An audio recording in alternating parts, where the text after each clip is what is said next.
students, welcome to our new lecture number 1 based on topic electrochemistry. Physical chemistry का most important chapter class 12th का electrochemistry ये chapter है और class 12th के board exam के point of view से भी ये most important है। IIT JEE main और advanced दोनों एग्जाम के पॉइंट ऑफ व्यू से भी ये मोस्ट इंपॉर्टेंट है और हमारे नीट के एग्जाम के पॉइंट ऑफ व्यू से भी ये चैप्टर मोस्ट इंपॉर्टेंट है। अपने इस क्रैश कोर्स में हमें सेलेक्टेड टॉपिक और बहुत अच्छे से उन टॉपिक्स पे कमांड करनी है इलेक्ट्रोकेमिस्ट्री में। तो इलेक्ट्रोकेमिस्ट्री में जो मेन टॉपिक्स हैं, जो मोस्ट इंपॉर्टेंट टॉपिक्स हैं, जिनसे क्वेश्चंस आते ही हैं, वही हम अपने इस क्रैश कोर्स की क्लास में स्टार्ट करेंगे। ओके, वही हम अपने इस क्रैश कोर्स की क्लास में पढ़ेंगे। हम लोग स्टार्ट करते हैं इलेक्ट्रोकेमिस्ट्री। तो चलिए टॉपिक पे आते हैं और सबसे पहला टॉपिक अपने को पढ़ना है तो थोड़ा सा बेसिक आइडिया आपको आ जाए, इसलिए कुछ छोटी छोटी बातों से, जनरल बातों से ये चैप्टर मैं स्टार्ट कर रहा हूं और फिर हम लोग आ जाएंगे बिल्कुल main exam point of view पे कि जो इंपॉर्टेंट टॉपिक हैं जिनसे क्वेश्चन बनाए ही जाते हैं, उन्हीं क्वेश्चंस के ऊपर, उन्हीं टॉपिक्स, उन्हीं हेडिंग्स के ऊपर हम बात करेंगे। ओके, तो सबसे पहला टॉपिक है कंडक्टर क्या होता है। चैप्टर को समझने के लिए थोड़ा सा बेसिक नॉलेज होना जरूरी है। तो इलेक्ट्रोकेमिस्ट्री में सबसे पहली चीज है कि कंडक्टर क्या होता है। What is conductor? तो एक ऐसा सब्सटेंस जो कि चार्ज को पास करे, the substance which allow the passage of electric current. Okay, this is called conductor. लिख लेंगे आप लोग, the substance which allow the passage of electric current is called conductor. अब बात होती है कि कंडक्टर कितने टाइप के होते हैं। तो भाई कंडक्टर दो टाइप के होते हैं। कौन कौन से? एक तो होता है मेटालिक कंडक्टर और एक होता है इलेक्ट्रोलाइटिक कंडक्टर। तो एक है हमारा मेटालिक कंडक्टर और एक है इलेक्ट्रोलाइटिक कंडक्टर। चलिए देखते हैं मेटालिक कंडक्टर में क्या होता है। कंडक्टर क्या होता है मैंने आपको बता दिया, which allow the passage of electric current. Okay, अब इसमें मेटालिक कैरेक्टर, तो मेटालिक कैरेक्टर क्या होता है, मेटालिक कंडक्टर क्या होता है? तो मेटालिक कंडक्टर का मतलब है charge pass due to the motion of electron. और इलेक्ट्रोलाइटिक कंडक्टर क्या होता है? Charge pass due to motion of ions. तो आयंस की मोशन की वजह से अगर चार्ज पास होता है तो उसे हम बोलते हैं इलेक्ट्रोलाइटिक कंडक्टर, और इलेक्ट्रॉन के मोशन की वजह से अगर चार्ज पास होता है तो उसे हम बोलते हैं मेटालिक कंडक्टर। ओके, नेक्स्ट आते हैं, तो नेक्स्ट हेडिंग डाल देंगे आप इलेक्ट्रोड। तो इलेक्ट्रोड क्या है? इसी को आप हाफ सेल भी कह सकते हैं, इलेक्ट्रोड को ही आप हाफ सेल बोलेंगे। तो इलेक्ट्रोड का मतलब हो गया जब कोई मेटालिक कंडक्टर या जब कोई कंडक्टर इलेक्ट्रोलाइट के साथ एसोसिएट है। तो लिखेंगे the association of any conductor with electrolyte. Electrolyte हमारा वो केमिकल सब्सटेंस है जो कैटायन और एनायन में डिसोसिएट होता है। The association of any conductor with electrolyte is called electrode और half cell. Okay, next topic है अपना सेल क्या होता है। अब अपने को जानना है कि सेल क्या होता है। तो सेल क्या होता है? इसी तरीके के दो इलेक्ट्रोड्स या दो हाफ सेल जो कि आपस में कनेक्ट किए जाएंगे थ्रू कंडक्टर, इस पूरी असेंबली को हम कहते हैं सेल। तो लिखेंगे the combination of two electrodes through a conductor, the combination of two electrodes through a conductor, through a current carrying conductor. तो मतलब है कि ये conductor, this assembly is called cell. अब हम सेल के बारे में जानते हैं। तो सेल दो टाइप के होते हैं, इलेक्ट्रोलाइटिक सेल और दूसरा है इलेक्ट्रोकेमिकल सेल। इलेक्ट्रोलाइटिक सेल और दूसरा है इलेक्ट्रोकेमिकल सेल। तो इलेक्ट्रोलाइटिक सेल क्या होता है? Cell which convert electrical energy into chemical energy. Cell which convert electrical energy into chemical energy. यानी electric current bring and chemical change is done is called electrolytic cell. Electrochemical cell क्या होता है तो लिखेंगे इसका just opposite, cell which convert chemical energy into electrical energy. Okay, यानी कि chemical energy से इलेक्ट्रिक करंट प्रोड्यूस करना, इलेक्ट्रोकेमिकल सेल। इसमें मोस्ट इंपॉर्टेंट डैनियल सेल हम लोग पढ़ेंगे भी अगले टॉपिक में। इलेक्ट्रोलाइटिक सेल यानी कि इलेक्ट्रिकल एनर्जी से केमिकल एनर्जी को कन्वर्ट, केमिकल एनर्जी में कन्वर्ट करना। Electric current bring chemical change. Okay, तो पहले इसी को समझ लेते हैं, इलेक्ट्रोलाइटिक सेल। तो अब आप हेडिंग डाल देंगे इलेक्ट्रोलाइटिक सेल क्या? इलेक्ट्रोलाइटिक सेल इस तरीके का एक सेल होगा जिसमें एक तरफ एनोड और एक तरफ कैथोड लगा होगा। अब यहाँ पर जैसे एक्वस NaCl का सॉल्यूशन, इसको मैं बैटरी से कनेक्ट कर दे रहा हूँ, तो ये पॉजिटिव एंड हो गया और ये नेगेटिव एंड हो गया। तो इस वाले को बोला जाएगा एनोड और इस वाले को हम बोलेंगे कैथोड। तो जैसे ही यहाँ पर सर्किट कंप्लीट होगा तो NaCl टूटेगा। NaCl कैसे टूटेगा? Na+ और Cl-। तो जितना भी एनायन है वो किधर माइग्रेट करेगा? एनोड की तरफ। तो Cl- किसकी तरफ माइग्रेट करेगा? एनोड की तरफ। और जितना भी कैटायन है वो किधर माइग्रेट करेगा? कैथोड की तरफ। ओके, तो anion move towards anode and cation move towards cathode. तो चलिए जान लेते हैं कुछ बातें इंपॉर्टेंट।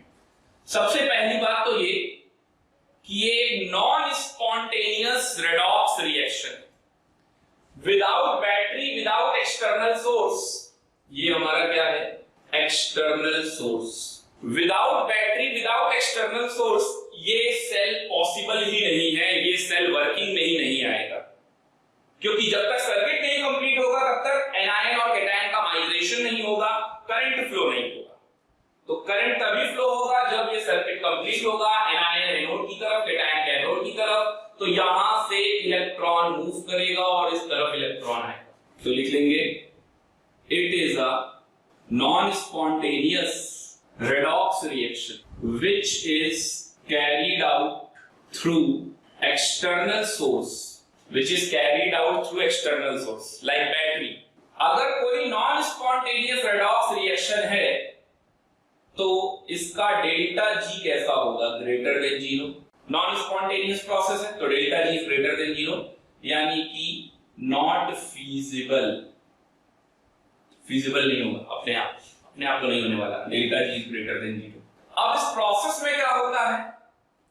तो प्रोसेस में ऑक्सीडेशन अकर एट एनोड, जो कि आप देख सकते हैं, while reduction occur at cathode. Anode पे ऑक्सीडेशन होगा और कैथोड पे रिडक्शन होगा। Anion move towards anode, anion move towards anode while cation move towards cathode, while cation move towards cathode, electron is moving from anode to cathode, electron is moving from anode to cathode out of the cell, बाहर से। तो cell reaction क्या है कि यहां पर जो chloride है, सबसे पहले तो आप एक्वस NaCl को समझ लेंगे। एक्वस NaCl एग्जांपल में आपने लिया तो NaCl ब्रेक होगा Na+ और Cl- में। NaCl ब्रेक होगा Na+ और Cl- में, और एक्वस का मतलब वाटर भी है, तो H+ और OH-। अब एनोड पे क्या हो रहा होगा?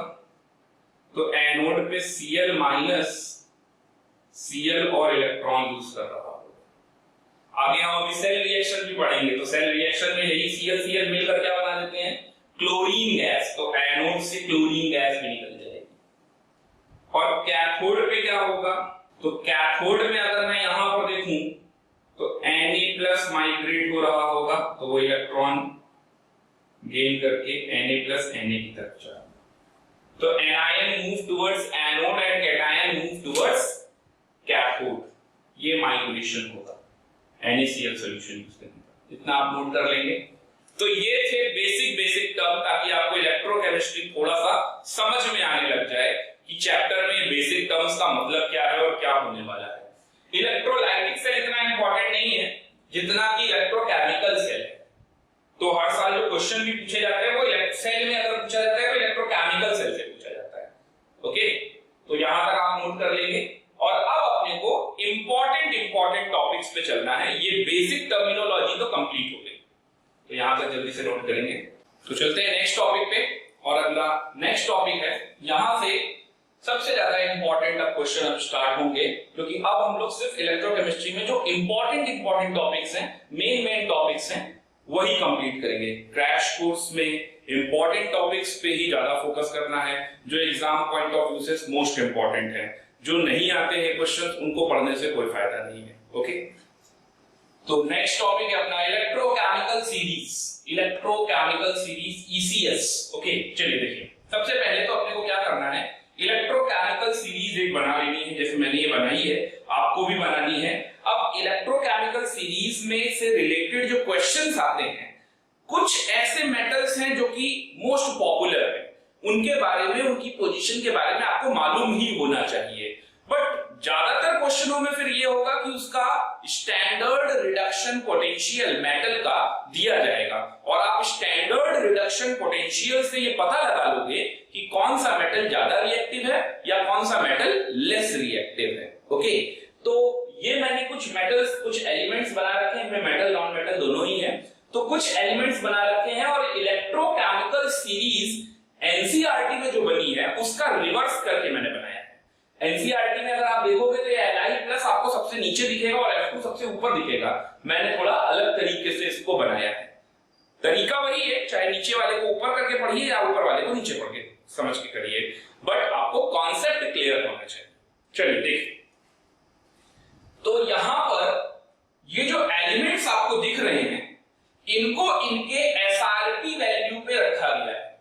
यानी ये जो वैल्यू है, ये कौन सी वैल्यू है, एसआरपी। एसआरपी का मतलब लिख लेंगे स्टैंडर्ड रिडक्शन पोटेंशियल, और स्टैंडर्ड रिडक्शन पोटेंशियल पे स्टैंडर्ड टेम्परेचर होता है 25 डिग्री सेल्सियस, यानी कि 298 केल्विन।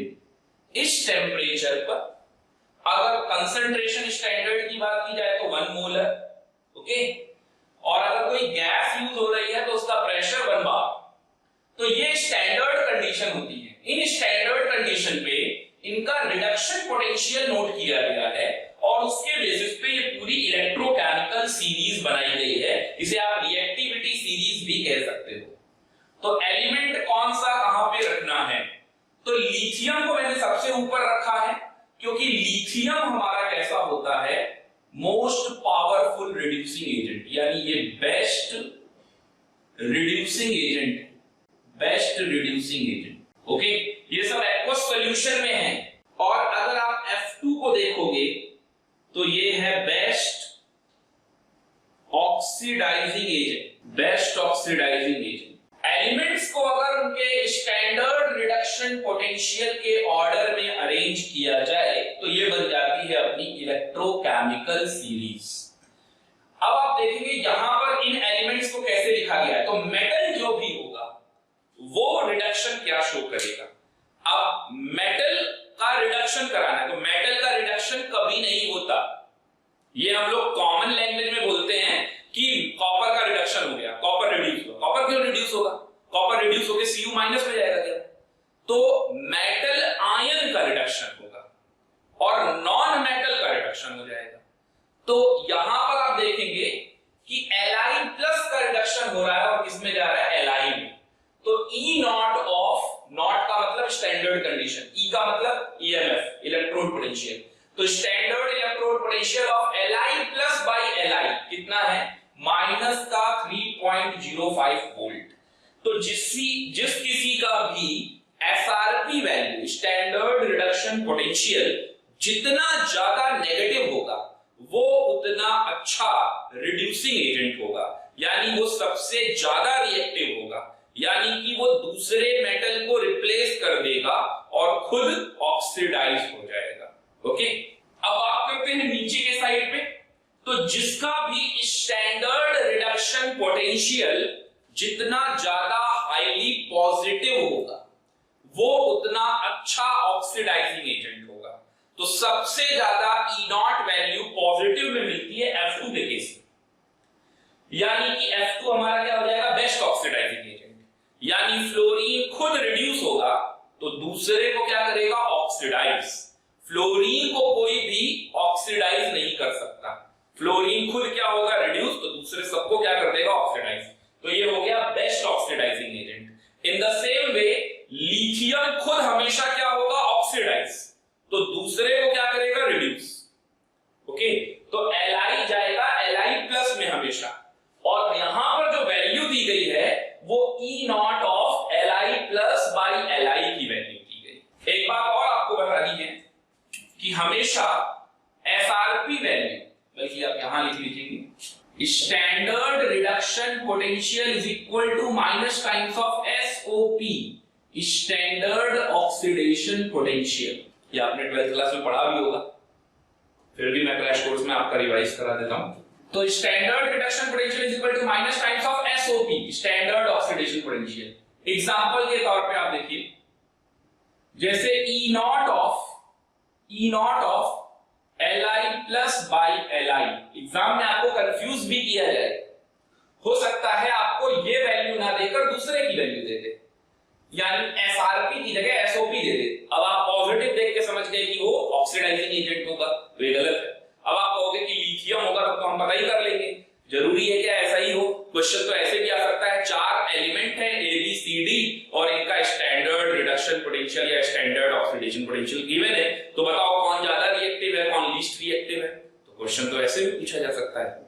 तो इसका मतलब आपको कॉन्सेप्ट अच्छे से पता होना चाहिए। अगर कॉन्सेप्ट अच्छा हो तो पता होगा तो कोई एलिमेंट लगाए, मेटल लगाए, कोई अननोन एलिमेंट लगा दे, आपको कोई दिक्कत नहीं होने वाली। तो E नॉट ऑफ Li+/Li कितना है, -3.05 वोल्ट। अगर इतना आया रिडक्शन पोटेंशियल तो E नॉट ऑफ Li/Li+ कितना हो जाएगा, +3.05। अब आपको बात समझ में आ गई होगी। तो स्टैंडर्ड ऑक्सीडेशन पोटेंशियल और स्टैंडर्ड रिडक्शन पोटेंशियल का मैग्नीट्यूड हमेशा सेम होगा, साइन चेंज होता है। तो आपको जब कोई वैल्यू दे तो ये चेक कर लेना कि वो SRP दी है या SOP दी है।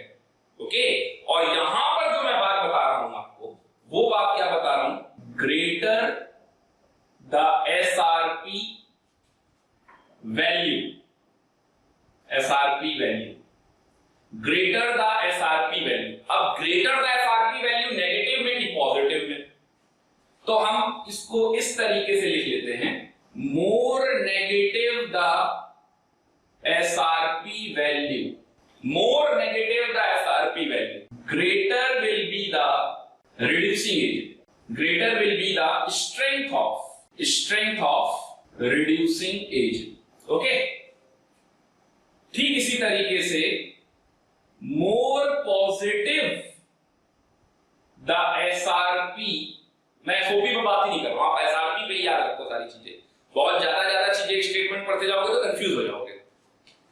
मोर positive the SRP value, greater will be the strength of oxidising agent. इसीलिए देखिए यहां पे लिखा भी हुआ है, अगर आप ऊपर से नीचे की तरफ जा रहे हैं, यानी लिथियम से आप फ्लोरीन की तरफ जा रहे हैं, तो डाउन जाने पर आपको increasing strength of oxidising agent मिलेगा।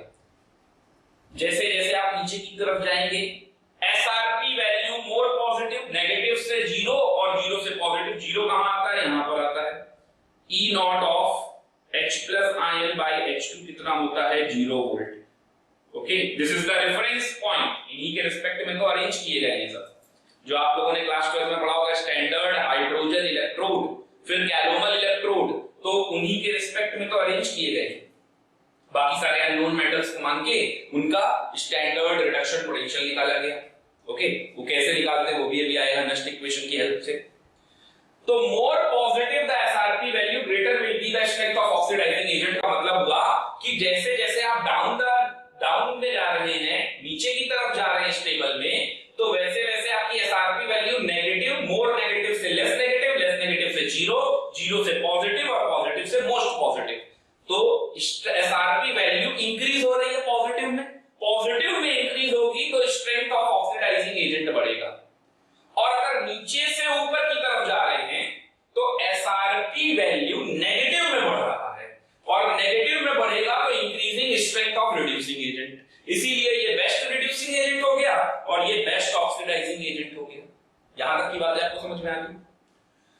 अब आप इस टेबल के अकॉर्डिंग समझ लीजिए कि जो ऊपर वाला एलिमेंट होगा वो नीचे वाले एलिमेंट को क्या कर देगा, रिप्लेस। क्यों? क्योंकि ऊपर वाला एलिमेंट कैसा होगा, मोर रिएक्टिव, और उसके रिस्पेक्ट में नीचे वाला एलिमेंट कैसा होगा, लेस रिएक्टिव।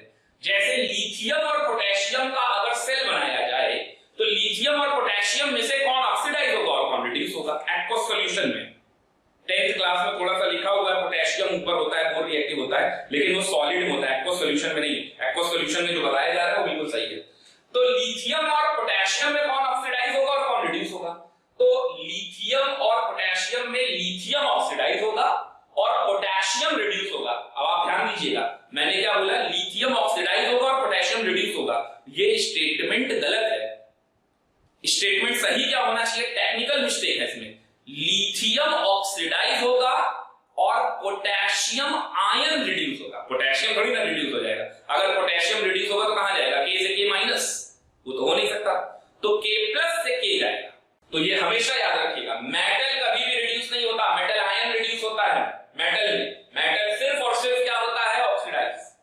ओके, तो अब इसी तरीके से नीचे के सभी एलिमेंट्स के बारे में लिखा है, तो मैं हर बार एक इस तरीके से नहीं लिख रहा हूं, m+/m। ये आपको पहले स्टेप पे लिख के दिखा दिया तो आपको समझ में आ जाना चाहिए सब ऐसे ही लिखे हैं। यानी जैसे सोडियम लिखा है तो सोडियम का मतलब क्या लिखा है, Na+/Na सॉलिड, ये लिखा है इसका मतलब। ओके, तो आप देखिए सोडियम और मैग्नीशियम में क्या होगा, तो sodium will oxidise and magnesium ion will reduce. Okay, अब आपको समझ में आ गया यहां तक। तो ये आप जो हाइड्रोजन वाली लाइन देख रहे हैं, हाइड्रोजन से ऊपर जितने भी एलिमेंट हैं इन सबका एसआरपी वैल्यू क्या आता है, नेगेटिव। एसआरपी वैल्यू नेगेटिव आता है यहां तक। और आप हाइड्रोजन का 0 हो गया और हाइड्रोजन के नीचे जितने भी देख रहे हैं इन सबका एसआरपी वैल्यू आता है पॉजिटिव। ओके, ऐसे तो ध्यान रख लेंगे। आपको सारे मेटल्स, सारे एलिमेंट याद करने की जरूरत नहीं है, बट हाँ कुछ कुछ तो इंपॉर्टेंट है। जैसे आपको जिंक पता होना चाहिए, जैसे आपको आयरन पता होना चाहिए, जैसे आपको हाइड्रोजन पता होना चाहिए, कॉपर पता होना चाहिए, सिल्वर पता होना चाहिए, हैलोजेंस पता होने चाहिए। अच्छा, हैलोजेंस में बड़ा आसान है याद रखना। हैलोजेंस में क्या होगा, जरा देखिए हैलोजेंस में क्या होगा, हैलोजन नॉन मेटल है, तो नॉन मेटल ऑक्सीडाइज नहीं, यहां रिडक्शन की बात हो रही है, तो इसका मतलब X2/X-, यहां मैं साइड में बता देता हूं आपको, X2/X-, ये हैलोजन के केस में है। तो जैसे I2, Br2, Cl2, F2, और आप देख भी सकते हैं F2 जा रहा है F- में, तो ये I2 जाएगा I- में, Br2 जाएगा Br- में, Cl2 जाएगा Cl- में, और F2 जाएगा F- में। अब I और Br का अगर कॉम्बिनेशन बनाएंगे तो I मोर रिएक्टिव है Br से। हैलोजेंस में कौन सबसे ज्यादा रिएक्टिव है, I, और सबसे लीस्ट रिएक्टिव कौन है, ये। यानी हैलोजेंस में वैसे तो ओवरऑल ही बेस्ट ऑक्सीडाइजिंग एजेंट है, तो अभी भी रहेगा बेस्ट ऑक्सीडाइजिंग एजेंट। और अगर हैलोजन में देखा जाए तो कौन अच्छा रिड्यूसिंग एजेंट है, तो ये अच्छा रिड्यूसिंग एजेंट है, क्योंकि ये खुद क्या होगा, ऑक्सीडाइज, और नीचे वाले को क्या कर देगा, रिड्यूस, यानी रिप्लेस कर देगा। तो I वाला Br वाले को रिप्लेस कर देगा, लेकिन Br वाला I वाले को रिप्लेस नहीं कर पाएगा। Br वाला Cl और F को रिप्लेस कर देगा, रिप्लेस का मतलब वो रिड्यूस कर देगा, और खुद क्या हो जाएगा, ऑक्सीडाइज। ओके, तो ये हैलोजेंस में चलता है, आप ऐसे ध्यान रखिएगा। यहां मैंने I लिखा है, I का मतलब I2/I-।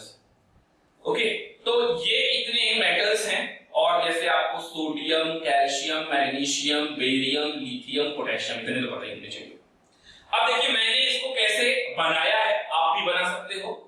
ये रटने का क्या तरीका है, तो ये जो एलिमेंट्स दिख रहे हैं आपको, उन्हीं के नाम पे मैंने रट लिया है, और उन्हीं के नाम पे आप भी रट सकते हो। और नहीं रटना है तो एटलीस्ट आपको इतने एलिमेंट्स की पोजीशनिंग पता होनी चाहिए, बाकियों में कोई याद करने की कोई जरूरत नहीं। देखिए मैं पहले से ही बोलता रहा, अगर आप याद कर लेते हो किसी चीज को तो आपका प्लस पॉइंट है, बट ऐसा नहीं है कि आपको आपको याद ही करना है, क्योंकि इस तरीके के क्वेश्चन जो आपको नष्ट इक्वेशन के फॉर्म में मिलेंगे, आपने 12th क्लास में भी देखा होगा, तो वो सारे क्वेश्चंस में एसआर की वैल्यू दी जाती है, लेकिन कुछ कॉन्सेप्चुअल क्वेश्चंस होते हैं जहां पर एसआर की वैल्यू कभी कभी नहीं देते हैं और अपने को आंसर देना होता है। वो कॉन्सेप्चुअल क्वेश्चन कैसे हैं अभी आगे आएंगे तो बताता हूं। तो पहले बात कर लेते हैं जरा सीरीज की। तो देखिए सीरीज कैसे याद करनी है आपको। लिथियम, तो ली लिखा है ना आपको, बस इन्हीं अल्फाबेट से पढ़ते जाओ। लिक बा सर का नाम मज अल मंजन, पहले आप मंजन तक आ जाओ। लिक बा सर का नाम मज अल मंजन, कर फे कड को नी सन पब हाइड्रोजन, कर फे कड को नी सन पब हाइड्रोजन। हेलोजन्स को अगर मैं साइड कर दूं, हेलोजन्स को मैंने बता दिया, तो आप हेलोजन हटा दीजिए, तो बाकी जो बचे उनको कैसे याद करना है। क्यू अज हज, क्यू अज हज पट आयु, क्यू अज हज पट आयु, और लास्ट में फ्लोरीन। और हेलोजन्स के बारे में आपको पता है, तो एक बार फिर से जल्दी से रिवाइज करते हैं। लिख लिख बा सर का नाम मज अल मंजन, कर फे कड को नी सन पब हाइड्रोजन, क्यू अज हज पट आयु, और लास्ट में फ्लोरीन और हेलोजन्स। तो ये हो गया लर्निंग टेक्निक। अब मैं आपको बताता हूं आखिर मैं लर्निंग टेक्निक आपको क्यों सिखा रहा हूं। क्वेश्चंस आएंगे, उनकी एसआरपी वैल्यू आएगी, उससे आप देख के समझ जाओगे। जिसकी SRP value standard reduction potential, ये जरूर ध्यान रखिएगा, जिसकी एसआरपी वैल्यू मोर नेगेटिव, इसका मतलब वो ज्यादा रिएक्टिव है, वो दूसरे वाले को रिप्लेस कर देगा। और जिसकी एसआरपी वैल्यू मोर पॉजिटिव, इसका मतलब वो बेस्ट ऑक्सीडाइजिंग एजेंट है, वो खुद रिड्यूस होगा और दूसरे को क्या करेगा, ऑक्सीडाइज करेगा। तो ये टेबल पहले तो आप बना लीजिए जल्दी से। अब कुछ कॉन्सेप्चुअल क्वेश्चंस, जैसे कॉपर सल्फेट, एक बीकर में कॉपर सल्फेट का सॉल्यूशन है, उस बीकर में अगर मैं एक लोहे की कील डालूं, आयरन नेल, तो क्या होगा। बड़ा सिंपल सा सवाल है क्लास 10th का। तो आयरन नेल डाल दूं तो क्या होगा, चलिए देखिए रिएक्टिविटी सीरीज से समझते हैं। आयरन ढूंढिए कहां पर है, ये, और एक बार और ये Fe2+ है, Fe2+/Fe, ओके, क्योंकि Fe3+ जो होगा वो नीचे होगा, हाइड्रोजन के भी नीचे। तो आयरन नेल डाल दिया आपने, और किसके सॉल्यूशन में डाला है, कॉपर सल्फेट का सॉल्यूशन है। तो जरा आयरन और कॉपर में देखिए कौन ज्यादा रिएक्टिव है, आयरन। तो अगर आयरन ज्यादा रिएक्टिव है, इसका मतलब आयरन क्या होगा, ऑक्सीडाइज, और कॉपर क्या होगा, रिड्यूस। फिर गलत, मैं ऐसे ही बोलूंगा, और आपको क्या समझना है, जब मैं बोलूं कॉपर रिड्यूस होगा तो आपको समझना है कि सर बोल रहे हैं कॉपर आयन रिड्यूस होगा। तो आयरन नेल आपने कॉपर सल्फेट सॉल्यूशन में डाला, तो आयरन मोर रिएक्टिव है, तो आयरन क्या हो जाएगा, ऑक्सीडाइज, और कॉपर आयन क्या हो जाएगा, रिड्यूस। तो कॉपर आयन अगर रिड्यूस हो जाएगा तो ब्लू कलर का कॉपर सल्फेट का सॉल्यूशन होता है, वो ब्लू कलर क्या हो जाएगा, डिसअपीयर, क्योंकि Cu2+ से जब Cu जाओगे तो ब्लू कलर डिसअपीयर, और Cu से जब Cu+2+ आओगे तो ब्लू कलर अपीयर। तो ये एक इंपॉर्टेंट सा, एक सिंपल सा रीजनिंग क्वेश्चन हो गया। ओके, चलिए दूसरे क्वेश्चन पे आते हैं। क्या हम कॉपर के बीकर में सिल्वर नाइट्रेट का सॉल्यूशन रख सकते हैं, या फिर इसका उल्टा, क्या हम सिल्वर के पॉट में कॉपर सल्फेट का सॉल्यूशन रख सकते हैं। अगर रख सकते हैं, किस में रख सकते हैं, कौन सा वाला पॉसिबल है और कौन सा वाला पॉसिबल नहीं है, विद प्रॉपर रीजनिंग बताना है। तो चलिए देखिए, कॉपर के बीकर में क्या सिल्वर नाइट्रेट सॉल्यूशन रख सकते हैं, तो समझिए कॉपर कहां है, यहां, और सिल्वर नाइट्रेट में Ag+ होगा। तो कॉपर और सिल्वर में कौन ज्यादा रिएक्टिव है, कॉपर ज्यादा रिएक्टिव है। इसका मतलब कॉपर क्या होगा, ऑक्सीडाइज, और सिल्वर आयन क्या होगा, रिड्यूस। तो अब आपने बीकर किसका लिया, कॉपर का, सॉलिड कॉपर, और सॉल्यूशन किसका लिया है, सिल्वर नाइट्रेट यानी Ag+ आयन। तो कॉपर क्या होगा, ऑक्सीडाइज, और सिल्वर आयन क्या होगा, रिड्यूस। तो इसका मतलब नहीं रख सकते, तो कॉपर के बीकर में सिल्वर नाइट्रेट सॉल्यूशन नहीं रख सकते। अच्छा उल्टा करके देखते हैं, चलिए पॉसिबल है या नहीं। अब क्या हम सिल्वर के बीकर में कॉपर सल्फेट रख सकते हैं, तो सिल्वर का बीकर ये है, सिल्वर ये है, और कॉपर ऊपर है, तो कॉपर सल्फेट सॉल्यूशन रखना है चांदी के बर्तन में, सिल्वर। तो Ag लेस रिएक्टिव है और कॉपर मोर रिएक्टिव है, तो कॉपर सल्फेट तो पहले से ही Cu2+ में है, है, अब कहां जाएगा? और Ag ऑक्सीडाइज होगा नहीं क्योंकि Ag क्या है, लेस रिएक्टिव है। तो हाँ, ये सेकंड नंबर वाला केस पॉसिबल है। ओके, इसका मतलब क्या होगा? अब आप इससे समरी बनाओ। अब ऐसे ही क्वेश्चन करते रहोगे तो बहुत सारे हो जाएंगे। हमेशा अगर आपको किसी चीज को स्टोर रखना है और आप चाहते हो उसी फॉर्म में रहे, तो उसी फॉर्म में रहने के लिए हमेशा मोर रिएक्टिव मेटल आयन का सॉल्यूशन होना चाहिए और लेस रिएक्टिव मेटल का पॉट होना चाहिए। आप लिख लीजिए इस बात को। To keep the solution always the pot should be a metal of the pot should be a less reactive metal. Pot should be a less reactive metal. जैसे आप देखिए, less reactive metal सिल्वर का बर्तन है। Pot should be less reactive metal, while the solution should be more reactive metal. While the solution should be more reactive metal. Okay? तो ये इस तरीके के छोटे-छोटे क्वेश्चंस हो सकते हैं। चलते हैं आगे। अगर मुझसे पूछा जाए, अब आपसे क्वेश्चन कैसे बनाए जा सकते हैं, फॉर एग्जांपल अब आपको क्वेश्चन के फॉर्म में बता देता हूं। जैसे ए बी सी डी ये, और E naught of A by या E naught of X by X minus, यानी ये रिडक्शन पोटेंशियल हो गया ना, तो ये आपको गिवन है। और ये वैल्यू कुछ भी ले लीजिए, जैसे 2.35 ले लिया, ये माइनस का 3.8 ले लिया, कुछ भी। अब जैसे यहाँ तो मैक्सिमम है तो मैंने बता ही दिया पहले ही, तो आपको ये हाइपोथेटिकल सवाल है, या आप कम ही ले दो वैल्यू, 2.87 ले लिया, माइनस का 1.0 ले लिया, प्लस का 1.0 ले लिया। चलिए ये सब। अब अगर आपसे कोई पूछे कि इनमें से कौन मोस्ट रिएक्टिव है, तो देखिए ई नॉट में स्टैंडर्ड रिडक्शन पोटेंशियल गिवन है, तो स्टैंडर्ड रिडक्शन पोटेंशियल में मोस्ट नेगेटिव कौन है ये, तो इसका मतलब मोस्ट रिएक्टिव कौन हो गया, बी। तो बी क्या होगा, ऑक्सीडाइज। तो बी के कांटेक्ट में अगर कोई दूसरा लेकर आओगे तो वो क्या होगा, रिड्यूस। ओके, अब आपसे अगर पूछा जाए इसमें से कौन लीस्ट रिएक्टिव है, तो लीस्ट रिएक्टिव कौन है, जिसका पॉजिटिव में सबसे ज्यादा है, यानी ए।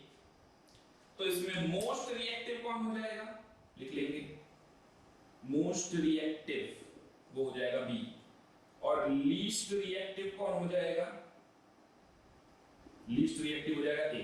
रिएक्टिव का मतलब बी विल ऑक्सीडाइज, और ए का मतलब, लीस्ट रिएक्टिव का मतलब ए विल रिड्यूस। ओके, तो इस तरीके से आपको एबीसीडी के फॉर्म में भी दिए जा सकते हैं।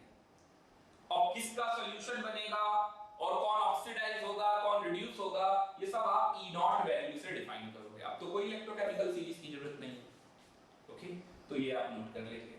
और वो जो मैंने रीजनिंग क्वेश्चन बताया उनको भी आप नोट कर लीजिए। Can we store copper in a silver nitrate copper, can we store copper sulphate in a beaker of silver, or can we store silver nitrate solution in a beaker of copper।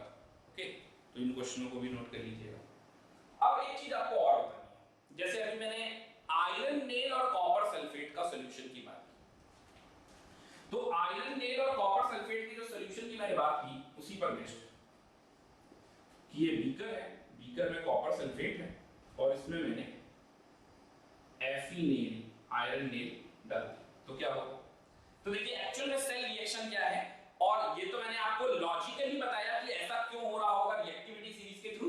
अब मैं इसको proof भी करने जा रहा हूं। मैं proof कर दूंगा कि आखिर यहां पर ये रिएक्शन फिजिबल क्यों नहीं है, या क्यों हो जा रहा है, चेंज क्यों हो जाएगा। अगर उल्टा करेंगे तो नहीं होगा, अभी ये फिजिबल है, ये रिएक्शन तो हो ही जाएगी। तो आयरन मोर रिएक्टिव है, तो आयरन का क्या होगा, ऑक्सीडेशन, Fe जाएगा Fe2 प्लस 2 इलेक्ट्रॉन। अब आप देखिए कॉपर सल्फेट को तो आप Cu2 प्लस और SO4 2 माइनस में समझ ही सकते हो, ब्रेक ही कर सकते हो। तो ये कहां हुआ होगा, एनोड पे, क्योंकि ऑक्सीडेशन हमेशा कहां होता है, एनोड पे।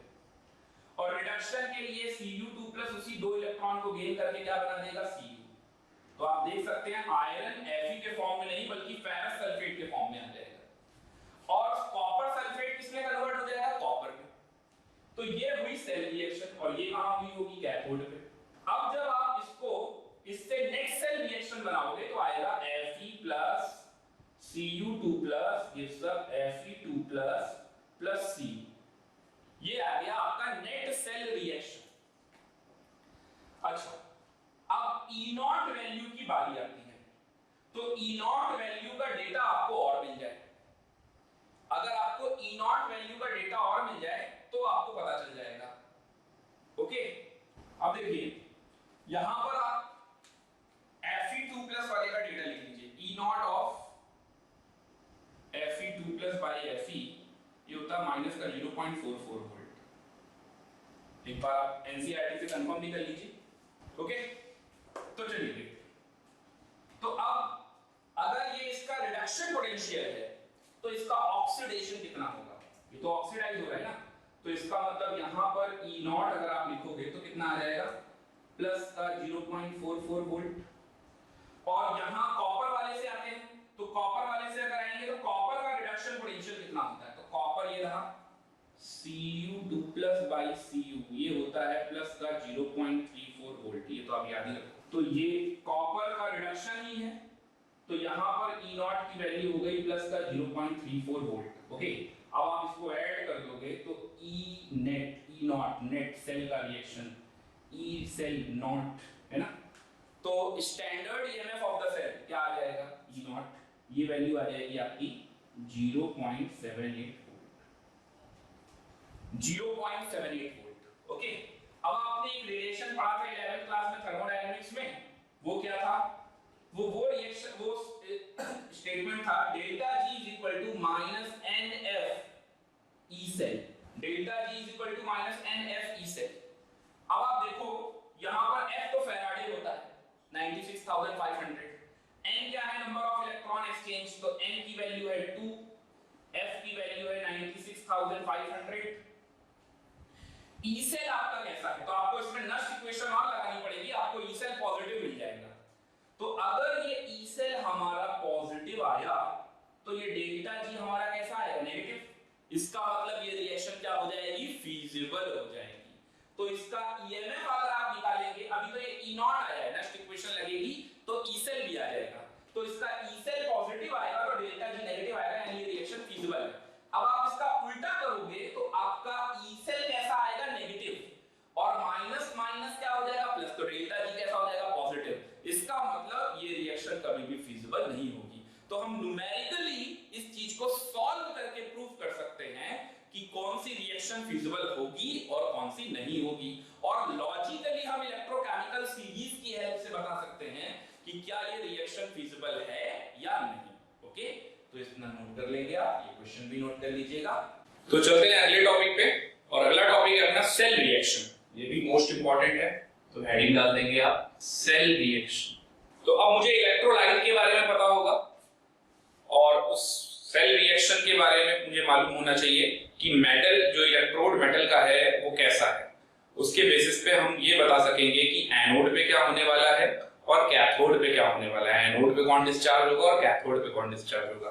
तो चलिए देखते हैं सेल रिएक्शन में क्या होने वाला है। एक्चुअल में सेल रिएक्शन में दो केसेस होते हैं, वो कौन कौन से? व्हेन इलेक्ट्रोड्स आर इनर्ट, यानी अब जो मेटल के रॉड है, जो इलेक्ट्रोड है वो काम नहीं करेगा, इनर्ट है। और दूसरा when electrodes are also participating in electrolysis, जब इलेक्ट्रोलिसिस में इलेक्ट्रोड भी पार्टिसिपेट करेगा, किसके साथ? along with electrolyte। तो ये दो केसेस। ओके, तो हम सबसे पहले केस के बारे में बात करते हैं। पहला केस ही सबसे ज्यादा इंपॉर्टेंट है, सेकंड भी बताइए। तो केस नंबर 1 पे आते हैं। when electrodes are inert. Inert electrode किसके लिए जाते हैं? तो इनर्ट इलेक्ट्रोड के लिए आप प्लैटिनम, रूथियम, ऑस्मियम, ये सब प्लैटिनम को बहुत सुना होगा आपने। चलिए अब इसमें एग्जांपल समझते हैं। तो सबसे पहला है एग्जांपल नंबर 1। एग्जांपल नंबर 1 क्या है? Cell reaction of aqueous NaCl। जितने भी एल्कली मेटल या एल्कलाइन अर्थ मेटल है, एल्कली मेटल या एल्कलाइन अर्थ मेटल वो हमेशा मॉल्टेन स्टेट में ही उनका इलेक्ट्रोलिसिस कराया जा सकता है। ओके, एक्वस सॉल्यूशन में नहीं हो सकता और सॉलिड स्टेट में तो करेंगे ही। लेकिन यहां एल्कली मेटल नहीं बल्कि मेटल का सॉल्यूशन है, एक्वस NaCl है, यहां NaCl है, तो ऐसा कुछ भी सोचने की जरूरत नहीं। तो रिएक्शन ऑफ एक्वस NaCl, चलिए देखते हैं। एक रिएक्शन आप समझ जाओगे तो उससे आपको खुद ही क्लियर हो जाएगा। अब यहाँ पर इलेक्ट्रोड किसके लिए होंगे, तो वो प्लैटिनम या प्लैटिनम इनमें से कोई भी ले लेंगे, तो वो कैसे हो गए, इनर्ट इलेक्ट्रोड हो गए। ओके, तो देखिए NaCl को आपको ब्रेक करना है Na+ और Cl- में, और एक्वस का मतलब वाटर है तो वो ब्रेक होगा H+ और OH- में। अब आपको यहां पर सोचना है एनोड पे। एनोड पे क्या होता है, ऑक्सीडेशन, हमेशा ऑक्सीडेशन अकर। तो एनोड पे कौन आएगा, एनायन। राइमिंग वर्ड से भी याद रखिएगा, एनोड का ऑक्सीडेशन होता है, एनोड पे कौन आता है, एनायन। अब एनायन तो अपने पास दो है, तो इन दोनों में से कौन आएगा, तो अभी मैं आपको बता देता हूं, Cl आएगा। एनायन वही डिस्चार्ज होगा, डिस्चार्ज वही होगा जिसका डिस्चार्ज पोटेंशियल कम है। अभी आपको एक तरीका भी बता देता हूं ये कैसे देखा जाता है। तो Cl- 2Cl- ले लीजिए, तो वो Cl2 बना देगा। थोड़ी देर पहले मैं आपको बता भी यही रहा था इलेक्ट्रोलिसिस में, Cl2 बना देगा और साथ में 2 इलेक्ट्रॉन। ओके, ये तो हो गया एनोड पे। अब बारी आती है कैथोड की। तो कैथोड पे क्या होता है, कैथोड पे होता है रिडक्शन। अब रिडक्शन किसका होगा, तो इन दोनों में से किसका रिडक्शन होगा, तो इन दोनों में से रिडक्शन हो जाएगा हमारा H+ आयन का। ओके, तो H+ आयन 2H+ आयन उन्हीं दो इलेक्ट्रॉनों को गेन करके क्या बना देगा, H2। तो यहां से हाइड्रोजन गैस और यहां से क्लोरीन गैस, तो Cl- भी कंज्यूम हो गया और H+ आयन भी कंज्यूम हो गया, और रिजल्टेंट सॉल्यूशन अपना कैसा हो गया, resultant solution will be NaOH, यानी कि बेसिक एल्कलाइन सॉल्यूशन। तो ये हो गया प्रोडक्ट। अब आपसे क्वेश्चन पूछा जा सकता है, during the electrolysis of aqueous NaCl which gas will be formed at anode at cathode. Okay, तो एनोड पे क्लोरीन गैस, कैथोड पे हाइड्रोजन गैस। अब बात आती है कि ये मैंने कैसे पता लगाया कि कौन रिड्यूस होगा कौन ऑक्सीडाइज होगा। तो एनोड पे ऑक्सीडेशन होगा, ऑक्सीडेशन किसका होगा, कैथोड पे रिडक्शन होगा, तो रिडक्शन किसका होगा, चलिए उसको भी समझ लेते हैं। तो अब इसमें कॉन्सेप्ट आप लिख लेंगे, कॉन्सेप्ट क्या है।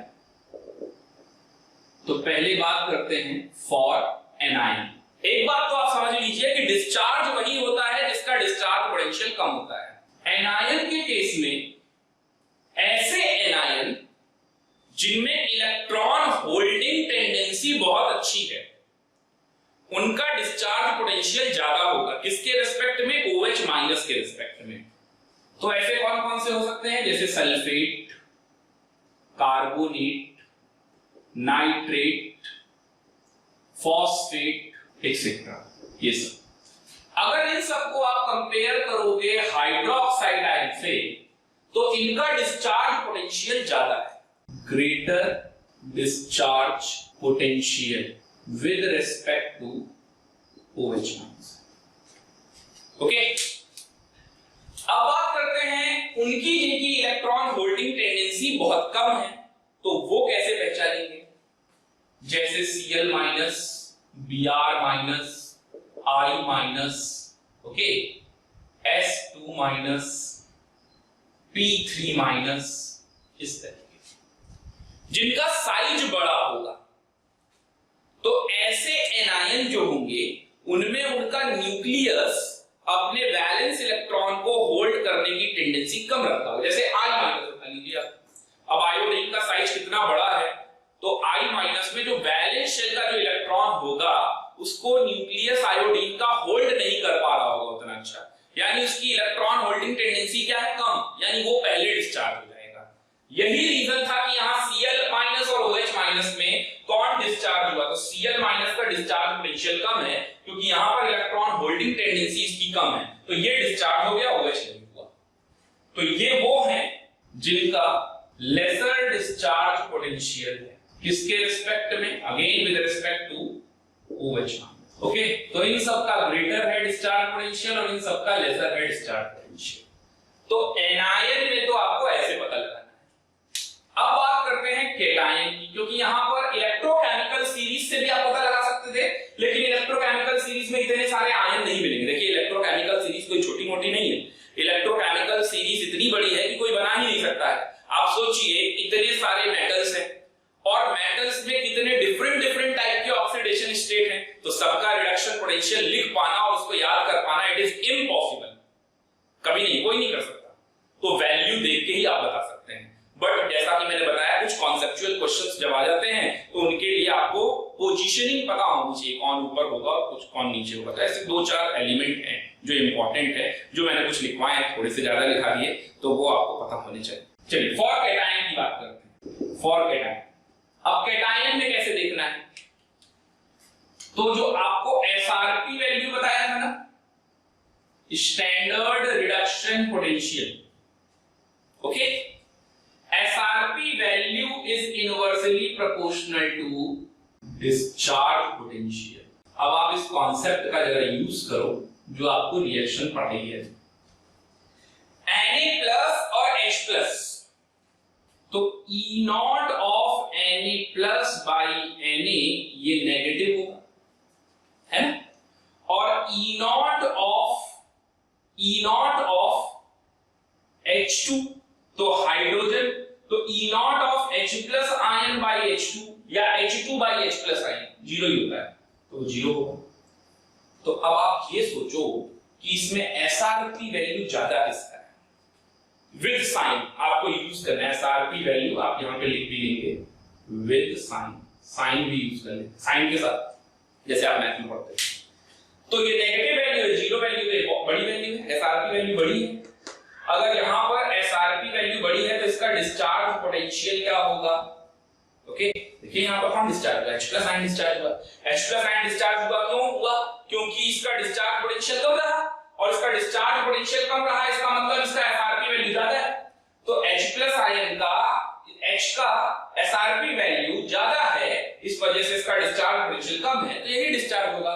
Na वाले का SRP वैल्यू नेगेटिव है, यानी कम है, कम है SRP वैल्यू, तो डिस्चार्ज पोटेंशियल ज्यादा होगा, तो डिस्चार्ज नहीं होगा। यहां तक आपको बात समझ में आ गई।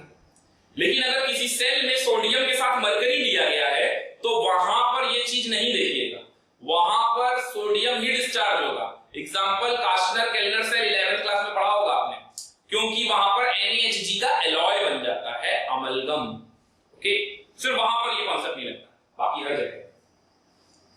तो फॉर एनायन और फॉर कैटायन तो ये तरीके हो गए। तो चलते हैं अपने आगे के एग्जांपल्स में। तो नेक्स्ट एग्जांपल है सेकंड एग्जांपल है cell reaction of pure water. तो अब जरा प्योर वाटर समझ लेते हैं। तो प्योर वाटर में क्या होता है, H2O कैसे ब्रेक होगा, H2O ब्रेक होगा H प्लस और OH माइनस। प्योर वाटर है तो और कुछ है नहीं। अच्छा, अगर मैं बात करूं H प्लस आयन कंसंट्रेशन का, तो H plus ion concentration pure water में और OH minus ion concentration pure water में बराबर होता है और वो 10 टू द पावर ऑफ -7 मोल पर लीटर होता है। और अगर मैं मोलैरिटी ऑफ वाटर की बात करूं, मोलैरिटी ऑफ वाटर, तो वो होता है 55.55, जो कि बहुत हाई है H प्लस आयन और OH माइनस आयन के रिस्पेक्ट में। तो ये बात आपको पता होना चाहिए। खैर यहां मुझे बात करनी है कि एनोड पे क्या हुआ और कैथोड पे क्या हुआ। तो चलिए चलते हैं सबसे पहले एट एनोड। तो एट एनोड क्या हुआ, चलिए देखते हैं। एनोड पे कौन आएगा, एनायन। अब की बात तो एनायन एक ही है, तो उससे कोई दिक्कत ही नहीं है ना। और OH माइनस का भी डिस्चार्ज कर सकते हैं आप और वाटर का भी डिस्चार्ज कर सकते हैं। मैं दोनों तरीके बताता हूं। एट एनोड क्या होगा, एट एनोड अगर आप वाटर पे चलते हैं तो वाटर जाएगा 2 मोल वाटर, ये जाएगा 4H plus ion plus O2 plus 4 electron. अब आप देखिए इलेक्ट्रॉन निकल रहा है, तो इलेक्ट्रॉन का निकलना इज कॉल्ड ऑक्सीडेशन, और ऑक्सीडेशन कहां होता है, एनोड पे। या आप दूसरे तरीके से अगर लिखना चाहते हैं तो देखिए वो भी लिख दीजिए, OH माइनस वो भी इसी में जाएगा। तो OH माइनस किस में जाएगा, O2 में जाएगा। OH माइनस किस में जाएगा, O2 में जाएगा। और साथ में वो इलेक्ट्रॉन भी निकालेगा, तो O2 में जाएगा और H प्लस आयन में जाएगा, तो 4OH माइनस अगर आप लिखोगे तो यहां पर आपको O2 मिलेगा, O2 के साथ साथ आपको इलेक्ट्रॉन रिलीज करना पड़ेगा। तो अब इलेक्ट्रॉन रिलीज कितने करने पड़ेंगे जरा उसको समझ लेते हैं, बैलेंस कर लीजिए। तो जैसे अगर ये 4OH माइनस है तो कितना इलेक्ट्रॉन रिलीज होगा, तो यहां मैंने लिख दिया O2, ओके, तो यहां पर भी O2 निकल रहा था, अब यहां H प्लस आयन और इलेक्ट्रॉन भी लिखना पड़ेगा, तो साथ में H प्लस आयन भी लिख देते हैं। अब यहाँ 4 है तो यहाँ 2 लगा लीजिए, और यहाँ 4 है तो यहाँ 4H प्लस और 4 इलेक्ट्रॉन लगा लीजिए। तो प्रोडक्ट वही है, O2 गैस निकलेगी, H प्लस आयन निकलेगा, इलेक्ट्रॉन निकलेगा, चाहे जैसे लिख लीजिए। चलिए अब दूसरी बात करते हैं कैथोड। तो कैथोड पे क्या होने वाला है, अगर मैं वाटर से ही चलूं तो क्या होने वाला है, तो वाटर से ही अगर आप चलेंगे तो वाटर का क्या होगा, तो यहाँ रिडक्शन होगा, और अगर रिडक्शन होगा तो जैसे ऊपर वाले एनोड पे O2 मिला था, अब की बार आपको कैथोड पे H2 मिलेगा, तो फिर से 2 मोल वाटर पे आ जाते हैं। ओके, तो 2 मोल वाटर क्या करेगा, इलेक्ट्रॉन गेन करेगा और क्या बनाएगा, H2 बनाएगा और साथ में OH माइनस बनाएगा। अब इसको बैलेंस करते हैं, तो 2 मोल वाटर है तो ये हो गया H2 और यहां पर 4H है तो और 2 O है तो 2OH माइनस और ये 2 इलेक्ट्रॉन गेन कर देगा। तो आप देखिए रिएक्शन बैलेंस है, 4 हाइड्रोजन 2 ऑक्सीजन और 2 माइनस 2 माइनस। ओके, और अगर आप H प्लस आयन के थ्रू जाएंगे, जैसे अगर आप यहाँ OH माइनस पे गया तो आप दूसरा H प्लस आयन के थ्रू भी जा सकते थे, तो H plus ion electron gain करके क्या बनाता है, H2, तो H2 आपको उसमें भी मिलता है, तो जैसे 2H plus ion 2 electron gain करके H2 मिलता। इतनी बात आपको समझ में आ गई, यहां तक जल्दी से नोट कीजिए। यहां पर जो इंपॉर्टेंट स्टेटमेंट है वो नोट करिए। अगर यहां पर मैं नेक्स्ट सेल रिएक्शन लिखूं तो इसमें नेक्स्ट सेल रिएक्शन भी मैं लिख सकता हूं, हालांकि वो लिखने की कोई खास जरूरत नहीं है। यहां 4 इलेक्ट्रॉन इस वाले में 2 से मल्टीप्लाई कर दीजिए, 4 इलेक्ट्रॉन कैंसिल हो जाएंगे, लिख लेंगे। आपको इंपॉर्टेंट स्टेटमेंट क्या ध्यान रखना है, देखिए 2 मोल वाटर से 1 मोल O2 मिलता है, तो इसका मतलब 1 मोल वाटर की अगर मैं इलेक्ट्रोलिसिस कराऊंगा तो O2 कितना मिलेगा, हाफ मोल, और 1 मोल वाटर की अगर मैं इलेक्ट्रोलिसिस कराऊंगा तो मुझे H2 कितना मिलेगा, हाफ मोल। तो ये इंपॉर्टेंट है, लिख लेंगे, by the electrolysis of 1 mole H2O, it will form half mole O2, half mole। Actual में ये स्टेटमेंट की जरूरत इसलिए है क्योंकि अभी आगे चल के हम फैराडेज लॉ पढ़ेंगे और वहां पर जब हम न्यूमेरिकल सॉल्व करेंगे तो ये स्टेटमेंट काम आएगा, तो ये आपको नोट कर लेना है, इंपॉर्टेंट है। अगले एग्जांपल पे आते हैं, example number 3, cell reaction of concentrate H2SO4, cell reaction of concentrate H2SO4। तो अब देखिए कंसंट्रेटेड H2SO4 का मतलब H2SO4 तो होगा ही, और कंसंट्रेटेड है तो आपको H प्लस और HSO4 माइनस में तोड़ना है। डाइल्यूट होता तो आप दूसरा H प्लस आयन भी तोड़ते एक ही बार में, बट अभी नहीं। और अगर इसमें थोड़ा बहुत भी वाटर होगा तो वो H प्लस और OH माइनस में तोड़ेगा। ओके, चलिए आते हैं एनोड पे। एट एनोड, तो एट एनोड क्या होने वाला है, तो एट एनोड अपने को इन दोनों में से कौन डिस्चार्ज होगा, तो इन दोनों में से याद रखिएगा HSO4 माइनस, बल्कि यहां पर ये भी लिख लीजिएगा HSO4 माइनस, तो HSO4 माइनस डिस्चार्ज होगा। अब HSO4 माइनस जो डिस्चार्ज होगा वो टूटेगा H प्लस और SO4 माइनस 2 माइनस तो पहले से था। अब ये जो SO4 2 माइनस है इसके 2 मोल ले लीजिए, मोस्ट इंपॉर्टेंट है ये सेल रिएक्शन। वैसे जितने भी मैं पढ़ा रहा हूं आपको सारे इंपॉर्टेंट ही बता रहा हूं, ये वाला भी मोस्ट इंपॉर्टेंट है, न्यूमेरिकल में ये स्टेटमेंट काम आएगा, और ये भी मोस्ट इंपॉर्टेंट है। तो सल्फेट, तो ये बनाएगा H2OH 2 माइनस और साथ में 2 इलेक्ट्रॉन रिलीज कर देगा, H2OH 2 माइनस और साथ में ये 2 इलेक्ट्रॉन रिलीज कर देगा। ओके, अब बात कर लेते हैं एट कैथोड क्या होने वाला है। तो अगर हम बात करें एट कैथोड की तो वहां पर कैटायन है और कैटायन तो एक ही है, तो अब की बार तो सोचनी नहीं है। तो H plus ion 2H plus ion 2 electron gain करके क्या करेगा, H2 बनाएगा। अब यहाँ पर आपको लिखना है एक इंपॉर्टेंट नोट, वो क्या, देखिए यहाँ पर पूछा जा सकता है आपसे कौन कौन सी गैसेस मिलेंगी। अच्छा, ऑक्सीडेशन वाटर का भी हो सकता है, तो ऑक्सीडेशन अगर वाटर का हो गया तो उसको भी आप नोट कर लेंगे। अगर ऑक्सीडेशन वाटर का होगा तो देखिए ऑक्सीडेशन वाटर का ये वाली रिएक्शन 4H प्लस आयन है ना, 2H2O, इसमें जाएगा 4H plus ion plus O2 plus 4 electron, तो ये O2 गैस में मिल सकती है आपको। तो एक प्रोडक्ट आपका O2 हो गया, एक प्रोडक्ट आपका H2 हो गया। और भी कई प्रोडक्ट हैं जिनकी पॉसिबिलिटी है, प्रोबेबिलिटी है, लेकिन उनका परसेंटेज कम होगा, तो वो प्रोडक्ट क्या है वो भी समझ लेंगे। तो H2O8 2 माइनस जो आप यहां देख रहे हो, ये H प्लस आयन के साथ कंबाइन कर सकता है और बना सकता है H2H2O8, जिसे हम बोलते हैं marshals acid. Okay, marshals acid, इसका कॉमन नेम है मार्शल्स एसिड और इसका केमिकल नेम है परऑक्सो डाइसल्फ्यूरिक एसिड। ये भी लिख लीजिए, परऑक्सो डाइसल्फ्यूरिक एसिड। और दूसरी इंपॉर्टेंट बात कि वो जो H2H2O8 है वो फर्दर डाइल्यूट होकर H2SO4 और H2SO5 का फॉर्मेशन कर देगा। देख लीजिए, बैलेंस है 819549 और इसको बोलते हैं हम कैरोस एसिड या फिर peroxo monosulphuric acid, peroxo monosulphuric acid. Okay, note कर लेंगे यहाँ। तो ये इंपॉर्टेंट है। ओके, अब अगले एग्जांपल पे आ जाते हैं, पहले तो आप यहां तक नोट कर लीजिए। प्रोडक्ट अपने कौन कौन से हो गए? तो प्रोडक्ट की अगर मैं बात करूं तो हाइड्रोजन, ऑक्सीजन, H2H2O8, H2SO5 और H2SO4 भी प्रोडक्ट हो। H2SO4 में पूछा जा रहा है तो इसका ऑप्शन होने के चांसेस कम है, बट ये H2SO5, H2H2O8, H2 और O2 they are the products, तो ये पूछे जा सकते हैं। अब आपने नहीं पढ़ा होगा तो आप ये तो कभी सोच भी नहीं सकते हो, तो ऐसे क्वेश्चन मोस्ट इंपॉर्टेंट है, इसीलिए मैं सेल रिएक्शन को मोस्ट इंपॉर्टेंट बोल रहा हूं।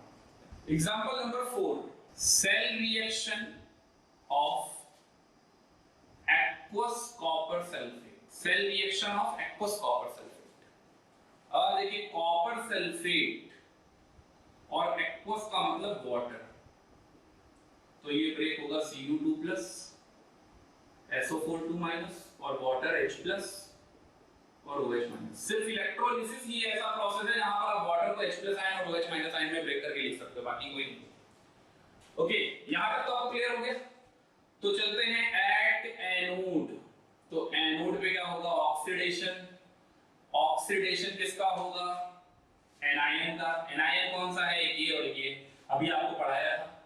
इसमें इलेक्ट्रॉन होल्डिंग टेंडेंसी अच्छी है और इसमें इलेक्ट्रॉन होल्डिंग टेंडेंसी वीक है, तो उसका डिस्चार्ज पोटेंशियल कम है इसका। तो SO4 2- के रिस्पेक्ट में OH- विल डिस्चार्ज। अब OH- कैसे डिस्चार्ज होता है? तो ये O2 बनाता है, 4OH- जाएगा, O2 plus H+ ion, 4H+ ion plus 4 electron और यहाँ 2O2।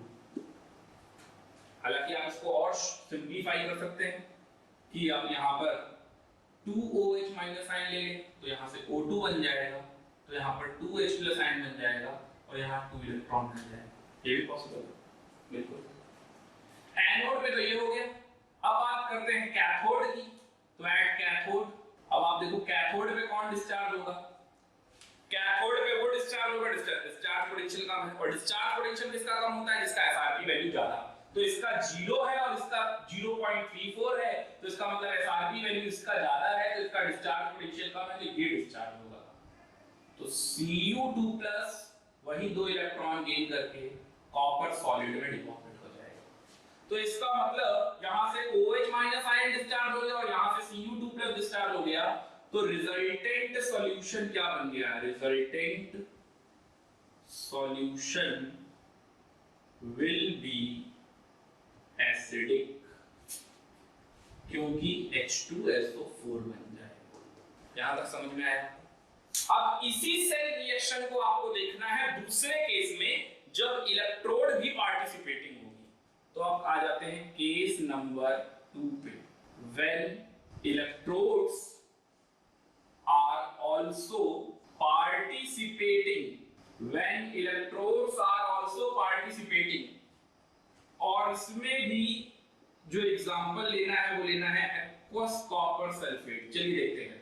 अब एक्वस कॉपर सल्फेट है और इलेक्ट्रोड किसका है? उसी मेटल का जिस आयन का इलेक्ट्रोलाइट है। तो कॉपर आयन का इलेक्ट्रोलाइट है तो कॉपर का ही इलेक्ट्रोड ले लिया। इनर्ट इलेक्ट्रोड कैसे थे? प्लैटिनम। बट जब इलेक्ट्रोड भी पार्टिसिपेटिंग होगा तो जो मेटल का आयन इलेक्ट्रोलाइट में होगा वही मेटल का इलेक्ट्रोड भी यूज करेंगे। तो चलिए देखते हैं क्या होता है। तो कॉपर सल्फेट तो आप फिर से वही ब्रेक कर लीजिए, Cu2+ और SO4 2-। एंड सिमिलरली एक्वस का मतलब वाटर है तो H+ और OH-। अब आ जाती है बारी एट एनोड की। तो एनोड पे क्या होगा? ऑक्सीडेशन किसका? एनायन का। एनायन कौन है? एक तो OH- और एक तो SO4 2-। ना इसका ऑक्सीडेशन होगा ना इसका ऑक्सीडेशन होगा। जैसा कि यहां देख रहे थे तो कॉन्सेप्चुअली OH- का ऑक्सीडेशन हो रहा था क्योंकि इसका डिस्चार्ज पोटेंशियल कम था और इसका डिस्चार्ज पोटेंशियल ज्यादा है। और जब इलेक्ट्रोड में पार्टिसिपेटिंग होंगे तो ये दोनों ही हट जाएंगे।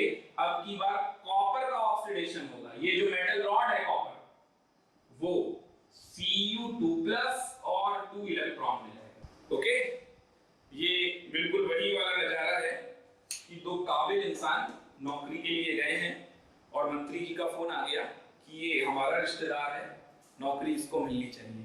तो नौकरी देखिए इसको मिल गई और ये दोनों बेरोजगार टहल हैं। तो अब आगे समझते हैं। एट कैथोड क्या होने वाला है? अब आप देखिए यहां पर कैथोड पे Cu2+ और H+ आयन था। यहां पर भी कॉन्सेप्चुअली हम लोगों ने देखा था Cu2+ डिस्चार्ज होगा क्योंकि इसका SRP वैल्यू ज्यादा है तो डिस्चार्ज पोटेंशियल कम है तो ये डिस्चार्ज होगा। तो अभी भी यही डिस्चार्ज होगा। तो Cu2+, अब ये Cu2+ कौन सा? ये कॉपर सल्फेट का Cu2+ प्लस जितना मेटल की रॉड ये गल गई और Cu2+ में आ गई वो सारा का सारा Cu2+। ओके, कंप्लीट मैं लिख दे रहा हूं, कंप्लीट। वो 2 इलेक्ट्रॉन गेन करके कॉपर बना गया। अब की बार तो मंत्री जी का लड़का काबिल भी है और उसके पास सोर्स भी है तो भाई नौकरी तो मिलना पक्का है। ठीक है, ये रिएक्शन सेल रिएक्शन परफॉर्म होती है electrolytic refining of copper. Copper की मेटलर्जी मैंने पढ़ाई थी।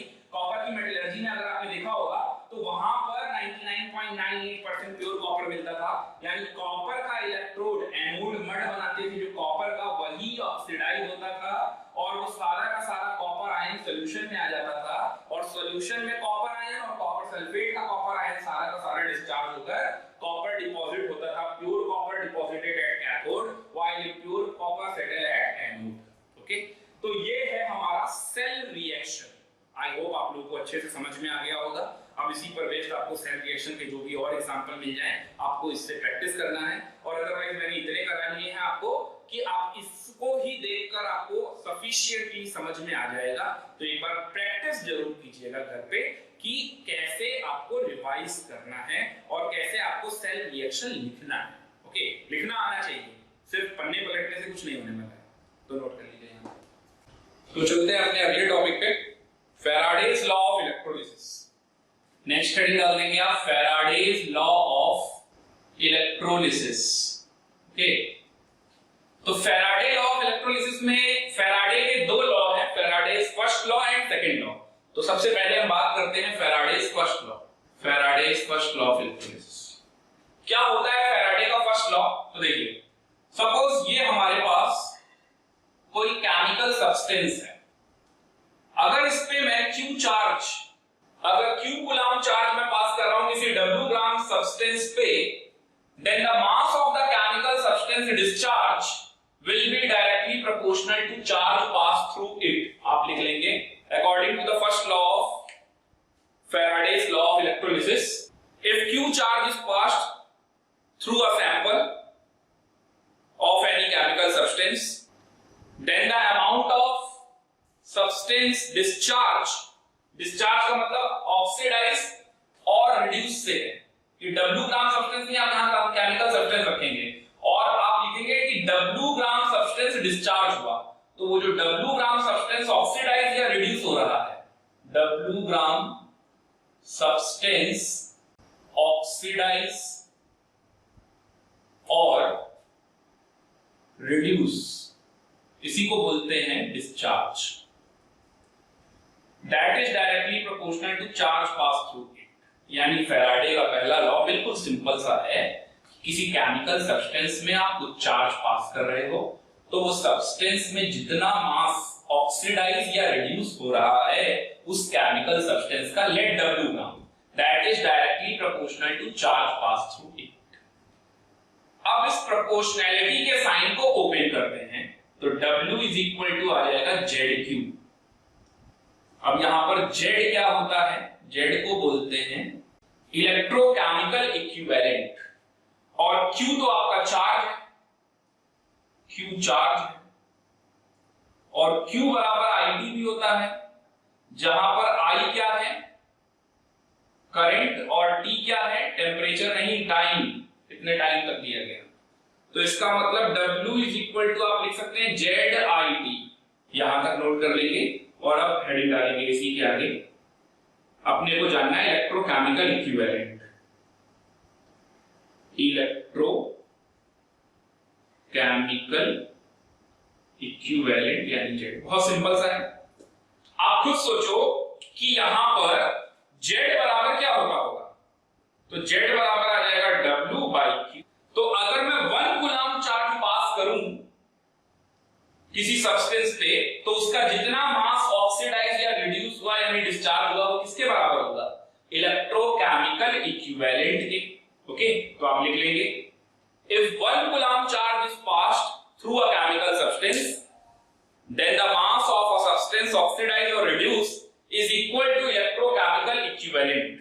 इसी बात को आप दूसरे तरीके से बोल सकते हो, 1 कूलम की जगह क्या बोल सकते हो कि अगर किसी केमिकल सब्सटेंस पे 1 एम्पियर का करंट 1 सेकंड तक पास करते हैं तो इससे उस सब्सटेंस का जितना भी मास ऑक्सीडाइज या रिड्यूस होगा वो इलेक्ट्रोकेमिकल इक्विवेलेंट के बराबर होगा।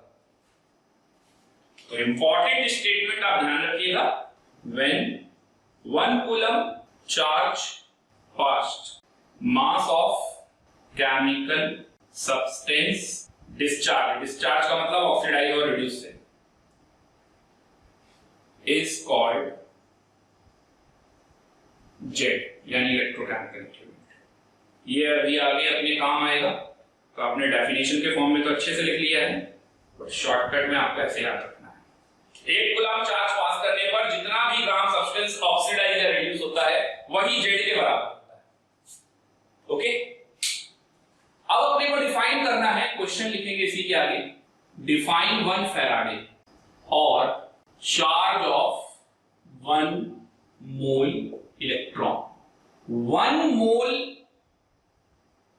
इलेक्ट्रॉन में Na इलेक्ट्रॉन होंगे और Na की value 6.023 into 10 to the power of 23 electron होंगे, और चार्ज अगर मैं निकालूं तो चार्ज ऑफ 1 इलेक्ट्रॉन कितना होता है 1.6 into 10 to the power minus 19 coulomb. तो फिर इस हिसाब से चार्ज ऑफ 1 मोल इलेक्ट्रॉन कितना हो जाएगा 1.6 into 10 to the power minus 19 coulomb into 6.023 into 10 to the power of 23। जब आप इसको सॉल्व करेंगे तो ये आएगा 96,500 coulomb, and this is equal to 1 Faraday. तो इससे अपने को क्या मिला कि 1 मोल इलेक्ट्रॉन का चार्ज कितना होता है 1 फैराडे के बराबर, यानी 1 फैराडे में 1 मोल इलेक्ट्रॉन और इसकी वैल्यू कितनी होती है 96,500 कूलम। तो ये नोट करके ये स्टेटमेंट आप लिख लेंगे कि 1 Faraday is equal to 96,500 coulomb is equal to charge of 1 mole electron, और इतना चार्ज पास करने पर आपको 1 ग्राम इक्विवेलेंट केमिकल सब्सटेंस मिल जाएगा is equal to 1 gram equivalent of substance. 1 gram equivalent substance पाने के लिए आपको इतना चार्ज पास करना पड़ेगा, यहां तक नोट कर लेंगे आप। तो ये तो डिफाइन कर लिया 1 फैराडे। अब चलते हैं इन सबका यूज, ये सब क्यों बता रहा हूं आपको, इन सबका यूज चाहिए पड़ेगा, ये भी इस लाइन का भी यूज करना पड़ेगा फैराडेज सेकंड लॉ में। तो नेक्स्ट हेडिंग डाल देंगे आप, Faraday's second law of electrolysis. तो चलिए देखते हैं Faraday's second law of electrolysis क्या है।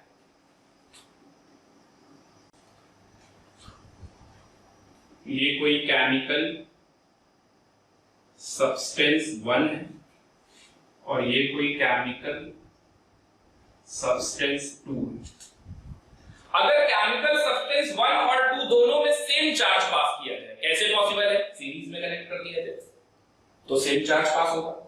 ओके, तो अगर इन दोनों में सेम चार्ज पास किया जाए तो फैराडे का सेकंड लॉ क्या है? अगर दो डिफरेंट केमिकल सब्सटेंसेस हैं, अगर उन दोनों में सेम चार्ज पास किया जाए तो फिर इस हिसाब से इन दोनों के ग्राम इक्विवेलेंट क्या होंगे? बराबर होंगे। Number of gram equivalent of a substance discharge will be equal, same number of gram equivalent will discharge. तो आप लिख लेंगे Faraday's second law, if two chemical substance which are connected in series and same charge is passed through it, अगर series में connect करोगे तो same charge ही जाएगा, and same charge is passed through it, then the number of gram equivalent oxidize or reduce will be same. Then the number of gram equivalent oxidize or reduce will be same. जैसे अभी हम लोगों ने pure water का electrolysis देखा था, cell reaction देखा था, तो वहां से अपने को 1 मोल वाटर से हाफ मोल H2 और हाफ मोल O2 मिल रहा था। तो वाटर की इलेक्ट्रोलिसिस कराने पर H2 मिल रहा है और O2 भी मिल रहा है, तो वाटर तो वही है और सेम चार्ज पास हुआ, तो इसका मतलब हाइड्रोजन के ग्राम इक्विवेलेंट ऑक्सीजन के ग्राम इक्विवेलेंट के बराबर होंगे। तो ग्राम इक्विवेलेंट का कांसेप्ट मैं 11th क्लास में पढ़ाया था आपको। अगर इसका सब्सटेंस जो डिस्चार्ज होता है उसका अमाउंट मान लेता हूं W1 और इस वाले सब्सटेंस का जो अमाउंट डिस्चार्ज होता है उसको मान लेता हूं W2, तो इसका मतलब हो गया W1 upon E1 is equal to W2 upon E2।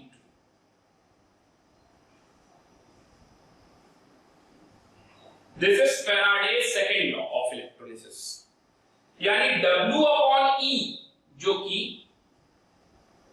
Number of gram equivalent होता है will be same, number of gram equivalent will be same. अब इसी से अपने को आगे भी फॉर्मूले बनाने हैं, तो पहले तो आप यहां तक नोट कर लीजिए। यहां तक समझ में आ गया आपको? चलिए देखिए, तो 1 फैराडे चार्ज पास करने पर substance 1 gram equivalent of substance will discharge। अब 1 ग्राम इक्विवेलेंट का मतलब क्या होता है? ग्राम इक्विवेलेंट तो यही, तो 1 ग्राम इक्विवेलेंट का मतलब हो गया W बराबर E, वेट किसके बराबर है? इक्विवेलेंट वेट के बराबर है। तो 1 ग्राम इक्विवेलेंट का मतलब उसका वेट किसके बराबर है? Equivalent weight. यानी मैं कह सकता हूं कि अगर मैं 1 फैराडे चार्ज पास करता हूं तो इससे E ग्राम केमिकल सब्सटेंस डिस्चार्ज होगा, वेट डिस्चार्ज बोल सकता हूं ना ऐसा। और 1 फैराडे का मतलब हो गया 96,500 कूलम चार्ज पास करने पर E gram chemical substance will discharge. तो 1 कूलम चार्ज पास करने पर कितना होगा? E upon 96,500। 1 coulomb charge pass करने पर इतने ग्राम केमिकल सब्सटेंस डिस्चार्ज होगा कि नहीं? और 1 कूलम चार्ज पास करने पर जितना भी ग्राम केमिकल सब्सटेंस डिस्चार्ज होता है वही Z होता है, फैराडेज फर्स्ट लॉ में पढ़ाया था। तो this is equal to Z, this is equal to Z। अब आप Z बराबर आ गया E अपॉन 96,500। अब आप फैराडे के फर्स्ट लॉ की मदद लेंगे, तो by first law of Faraday W बराबर क्या था, ZQ। तो W बराबर क्या आ जाएगा, Z की जगह E/96,500 इंटू Q। तो फॉर्मूला बन जाएगा W/E is equal to Q/96,500। कुछ भेजे में गया, यही है वो फॉर्मूला जो रटाया जाता है किताबों में। तो W/E is equal to Q की जगह आप लिख सकते हो I into D upon 96,500। Note कर लीजिए। अब आपको समझ में आ गया होगा मैंने Z क्यों समझाया था आपको, और मैं ये बार बार ग्राम इक्विवेलेंट पे क्यों जोर दे रहा था, यही सब डिराइव करके बताने के लिए आपको। ओके, हालांकि क्रैश कोर्स में बहुत ज्यादा डेरिवेशन हम लोग नहीं सीख सकते हैं, ये आपको भी पता है, बट जो इंपॉर्टेंट है वो तो आपके लिए बताना ही पड़ेगा। जब आपको न्यूमेरिकल दिया जाएगा तो एक टर्म आपको दिया जाएगा करंट एफिशिएंसी, इसका सिंबल होता है ईटा, करंट एफिशिएंसी। तो जैसे बोल देगा करंट एफिशिएंसी 40% है, 50%, इसका मतलब क्या होता है, एफिशिएंसी हमेशा परसेंटेज के लिए होती है। Eta is equal to Q actual और Q observed upon Q theoretical और Q कैलकुलेटेड। जो आप कैलकुलेट कर रहे होगे Q बराबर IT लगा के, वो आपकी वैल्यू हो गई कैलकुलेटेड, और एक आपको दिया जाएगा एक्चुअल कि इतना एक्चुअल में चार्ज उस पे गया, बाकी सब किस में गया, वेस्टेज में, इनटू 100। यही होता है E। जैसे मैंने बोला करंट एफिशिएंसी 40% है, इसका मतलब आपने अगर 100 एम्पियर का चार्ज किसी केमिकल सब्सटेंस में सप्लाई किया है तो सिर्फ 40 एम्पियर ही यूज हुआ, बाकी का 60 एम्पियर का कोई मतलब नहीं है। ओके, तो इसको अगर Q है तो टाइमिंग तो सेम रहेगी, तो इसका मतलब I का भी मतलब यही हो जाएगा। तो eta is equal to I actual और I observed upon I theoretical और I कैलकुलेटेड इनटू 100। एफिशिएंसी के लिए 100, तो करंट एफिशिएंसी के लिए ये फॉर्मूला होता है। चलिए आप जल्दी से नोट कर लीजिए, जल्दी से ये सब। एक दो फॉर्मूले और हैं वो भी बता देता हूं, क्योंकि अब इसके बाद हम लोग न्यूमेरिकल्स पे ही आने वाले हैं। तो number of moles of gas discharge, number of moles of gas कैसे निकालेंगे, volume of gas at 1 atm 273 kelvin divided by 22.4। ये आपने मोल कॉन्सेप्ट में सुना। कोई गैस अगर आपको 1 atm 273 केल्विन पे मिलती है, उसका वॉल्यूम, तो उससे आपको नंबर ऑफ मोल्स मिल जाएंगे। कैसे, 22.4 लीटर। 1 मोल गैस का वॉल्यूम कितना होता है, 22.4 लीटर। तो उसी सबका यूज होने वाला है। Number of moles of gas 22.4 litre, इसे डिवाइड कर देंगे। ये तो बात हो गई एनटीपी, इसी को एनटीपी बोला जाता है। और अगर आपसे बोले number of moles of gas at NTP, ये था, और अब आपसे पूछा जा रहा है एट एचटीपी, तो volume of gas at HTP और डिवाइडेड बाय 22.7, ये थोड़ा सा चेंज रहता है। और अब अपने को चलना है फैराडेज लॉ ऑफ इलेक्ट्रोलिसिस पर बेस्ड न्यूमेरिकल्स की तरफ। तो यहां तक आप नोट करें, फैराडेज लॉ, इलेक्ट्रोलिसिस और सेल रिएक्शन, उस पर बेस्ड क्वेश्चंस देखते हैं। तो क्वेश्चन मैंने 4 क्वेश्चन लिख दिए हैं, आप नोट कर लेंगे। पहला क्वेश्चन मैं बोल दे रहा हूं, आप लिखते जाइएगा। How much copper will deposited when 100 ampere current passing through a cell containing copper sulfate for 10 minutes। Okay, तो चलिए इसका सॉल्यूशन करते हैं। क्वेश्चन कैसे सॉल्व होगा, सबसे पहले तो गिवन क्या क्या है। तो आप देखिए आपके पास चार्ज गिवन है Q, कितना, Q बराबर क्या होता है I इंटू, और I कितना दिया है आपको 100 एम्पियर, और टाइम कितना है, तो टाइम अपने को सेकंड में लेना है। ओके, तो टाइम सेकंड में लेना है, तो 10 मिनट इंटू 60, तो ये हो गया 60,000, ये हो गया हमारा 60,000 कूलम। ये चार्ज हो गया। ओके, अब आप देखेंगे यहां पर पूछा है how much copper be deposited when 100 ampere current passing through a cell containing copper sulphate. तो अब जरा आप रिएक्शन देखिए, कॉपर सल्फेट किसे टूटेगा, Cu2+ और SO4 2-। तो कॉपर आयन 2 इलेक्ट्रॉन गेन करके कॉपर बनाएगा, यानी कि यहां पर नंबर ऑफ इलेक्ट्रॉन एक्सचेंज कितने हैं, 2 इलेक्ट्रॉन से 1 मोल कॉपर डिपॉजिट होता है, यानी 2 मोल इलेक्ट्रॉन का मतलब 2 फेराडे से 1 मोल कॉपर। तो 2 फेराडे से 1 मोल कॉपर डिपॉजिट होता है। ये कैसे लिखा, रिएक्शन देखकर, जितने मोल इलेक्ट्रॉन होंगे उतने फेराडे, 1 मोल इलेक्ट्रॉन का मतलब 1 फेराडे। ओके, ये हम लोग डिफाइन कर चुके हैं, डिफाइन 1 फेराडे में सारी चीजें निकाल चुके हैं। तो 2 फेराडे से 1 मोल कॉपर डिपॉजिट होता है। 1 मोल कॉपर का मतलब कितना होता है, 63.5 ग्राम। यहां पर आप कॉपर का एटॉमिक मास जरूर लिख लेंगे 63.5, ये हिंट है कॉपर का एटॉमिक मास। 2 फेराडे का मतलब हो गया 2 into 96,500, इतना कूलम चार्ज पास करने पर 63.5 ग्राम कॉपर डिपॉजिट। तो 60,000 कूलम चार्ज पास करने पर कितना डिपॉजिट होगा, सिंपल यूनिटरी मेथड लगाना है आपको। तो 63.5 into 60,000 divided by 2 into 96500, ये 2 जीरो से 2 जीरो कैंसिल हो जाएंगे, 19.74 ग्राम। कैलकुलेशन चेक कर लीजिएगा एक बार, 19.74 ग्राम। ओके, चलिए अगले क्वेश्चन पे आते हैं। If in the above question, यानी इसी क्वेश्चन में current efficiency is 40%, then calculate the mass of copper deposited.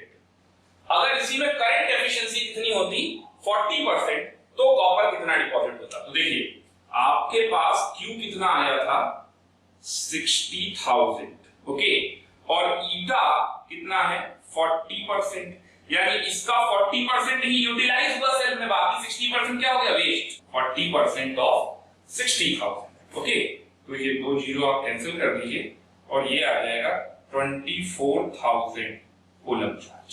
यानी अगर इतना चार्ज पास करें एक्चुअल में तो फिर क्या होगा, तो जहां आपने 60,000 यूज किया वहां आप 24,000 यूज कर लेना। तो आंसर कितना आ जाएगा, 63.5 into 24,000 divided by 2 into 96500। ये 2 जीरो से 2 जीरो फिर कैंसिल, इसको जब आप सॉल्व करेंगे तो आंसर आएगा 7.896 ग्राम कॉपर डिपॉजिट। ये अपना आंसर है और इस वाले का आंसर। अच्छा, आप फॉर्मूला लगाकर भी सॉल्व कर सकते थे, फॉर्मूला वाला ट्रिक भी मैं आपको बता दे रहा हूं। ये तो मैंने आपको यूनिटरी मेथड से और ऐसे समझाया, आपको फॉर्मूले से भी समझा देता हूं। हम लोगों ने फॉर्मूला निकाला था W/E = Q/96500। अब कॉपर में देखिए, कॉपर का एटॉमिक मास कितना है ये, और इसकी वैलेंसी यानी का n फैक्टर कितना हो जाएगा 2 मोल इलेक्ट्रॉन का चेंज है, तो E की वैल्यू हो जाएगी 63.5/2। तो देखिए आप W अपने को निकालना है कितना मास कॉपर का डिपॉजिट होगा, और ये है 63.5 डिवाइडेड बाय 2, और Q की वैल्यू है 60,000, ओके, और डिवाइडेड बाय 96500।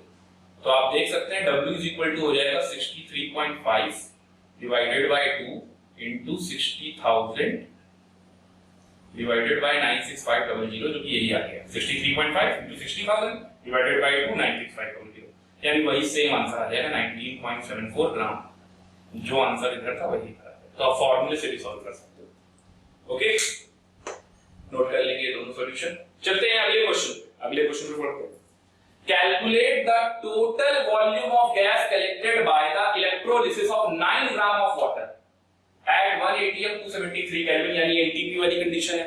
और जब मैं आपको सेल रिएक्शन बता रहा था प्योर वाटर की, तो मैंने आपको बताया था, तो इसके सॉल्यूशन में अगर आप वो स्टेटमेंट आपको याद है तो रिएक्शन लिखने की कोई जरूरत ही नहीं। वो क्या था, 1 मोल water on electrolysis, half mole O2 and half mole H2। 1 mole water की जब आप स्टैंडर्ड कंडीशन पे इलेक्ट्रोलिसिस कराते हैं तो हाफ मोल O2 मिलता है, हाफ मोल H2 मिलता है। 1 मोल वाटर का मतलब 18 ग्राम पानी, 18 ग्राम वाटर से आपको हाफ मोल मिलता है, तो हाफ मोल आपको O2 मिलता है और हाफ मोल आपको H2 मिलता है। ओके, एट 1 atm 273 केल्विन, या इलेक्ट्रोलिसिस तो आपकी यही है, एट 1 atm 273 केल्विन का यूज हम आगे कर लेंगे। ओके, तो 9 ग्राम से कितना मिलेगा पहले तो आप ये लिख लो, तो 1/4 मोल O2 और 1/4 मोल टोटल वॉल्यूम आपको बताना है। तो आप देखिए 1/4 मोल एट 1 atm 273 केल्विन पर एक मोल का वॉल्यूम कितना होता है 22.4 लीटर, तो हाफ मोल का कितना हो गया 11.2 लीटर, तो 1/4 मोल का कितना हो जाएगा 5.6 लीटर, ये O2 आ जाएगा और 5.6 लीटर ये H2 आ जाएगा। तो टोटल वॉल्यूम कितना हो गया 5.6 प्लस 5.6 11.2 लीटर, ये टोटल आ गया। तो अपना आंसर आ गया 11.2 लीटर, और इस 11.2 लीटर में 5.6 लीटर O2 और 5.6 लीटर H2। ओके, नोट कर लेंगे इसको भी। अगले क्वेश्चन पे आते हैं, लास्ट को। 3 Faraday charge is passed through a solution of silver nitrate, copper sulphate and AlCl3 respectively. 3 Faraday charge in सब में पास करते हैं, सब सीरीज में लगे होंगे, सेम चार्ज पास हो रहा होगा। Molar ratio of cation deposited at cathode will. तो देखिए आपके पास सिल्वर नाइट्रेट है, कॉपर सल्फेट है और AlCl3, और आपने इन सब में इन सबको सीरीज से जोड़ रखा है या सेम चार्ज पास कर रखा है, और कितना चार्ज पास कर रखा है 3 फैराडे। अब कैटायन की जरा रिएक्शन देखिए, तो यहां पर Ag प्लस इलेक्ट्रॉन गेन करके Ag बनाएगा, यानी कि यहां पर 1 फैराडे से 1 मोल Ag डिपॉजिट होता है। 1 मोल इलेक्ट्रॉन 1 फैराडे, तो 1 फैराडे से 1 मोल Ag डिपॉजिट होगा। यहां की रिएक्शन देखते हैं, यहां पर कॉपर सल्फेट टूट जाएगा Cu2 प्लस SO4 2-, तो Cu2 plus 2 electron gives up 1 Cu, यानी कि यहां पर 2 फैराडे से 1 मोल कॉपर डिपॉजिट। ठीक इसी तरीके से Al3 plus 3 electron gives up 1 मोल Al, यानी यहां 3 फैराडे से 1 मोल एल्यूमिनियम डिपॉजिट होगा। तो अब यहां पर समझते हैं, अगर यहां 3 फैराडे चार्ज पास कर देंगे तो यहां पर तो 3 मोल आ जाएगा Ag, यहां पर 2 फैराडे में 1 मोल है तो 3 फैराडे चार्ज पास कर देंगे अगर यहां पर, तो क्या हो जाएगा, तो 3 फैराडे अगर आप चार्ज यहां पर पास कर देंगे तो आ जाएगा 3/2 मोल कॉपर, और यहां अगर 3 फैराडे चार्ज पास कर रहे हैं तो कर ही रहे हैं एक्चुअल में, तो 1 मोल आ गया। तो अपने को मोल कैटायन का रेशियो क्या आ गया 3, और यहां पर आ गया 3/2, और यहां पर आ गया 1। ये सिल्वर का है, ये कॉपर का है और ये एल्यूमिनियम का है।